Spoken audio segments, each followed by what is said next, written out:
iOS 26.4 चा update आलेला आहे. जो एक मॅसिव्ह अपडेट आहे iOS 26.3.2वरनं. त्याच्यामध्ये बरेचसे फीचर्स आहेत, काही सिक्युरिटी पॅचेस आहेत आणि काही UI एनहान्समेंट आहेत. काय काय चेंजेस आहेत ते आपण बघूयात या व्हिडिओमध्ये. iOS 26.4 ऑफिशियली रिलीज झालेला आहे. सो हा अपडेट बघू आपण किती साईज आहे या अपडेटची.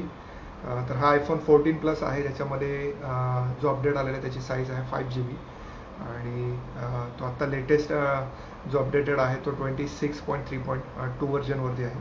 आणि या नवीन अपडेटमध्ये आता काय चेंजेस येणार आहेत तर त्याच्यामध्ये पहिलं चेंज आहे की ॲपल म्युझिकमध्ये आता तुम्हाला फुल स्क्रीन ॲनिमेशन दिसणार आहेत आणि कीबोर्डमध्ये काही इम्प्रूव्हमेंट्स आहेत. नवीन इमोजी पॅक टाकलेलं आहे याच्यामध्ये. ॲपल पॉडकास्टमध्ये आता व्हिडिओ सपोर्ट मिळणार आहे आणि नवीन विजेट्स आहेत. जे वॉलपेपर गॅलरी आहेत त्याच्यामध्ये तुम्ही आता नवीन जर कलेक्शन दिसलं तुम्हाला तर तुम्ही डाउनलोड करू शकता आणि जुनं अनयूज कलेक्शन आहे ते तुम्ही डिलीट करू शकता. त्याच्यानंतर तुम्हाला ॲपल अकाउंट पेजवरती थोडासा UI अपडेटेड झालेले दिसेल.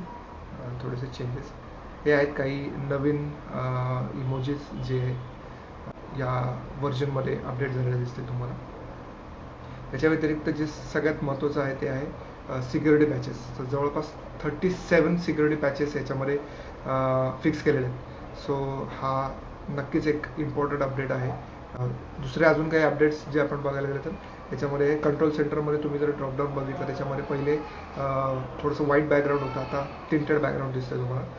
त्याच्यानंतर नवीन एक अर्जंट टॅब ॲड केलेला आहे प्रायोरिटी टास्क लिस्टमध्ये, रिमाइंडर्समध्ये.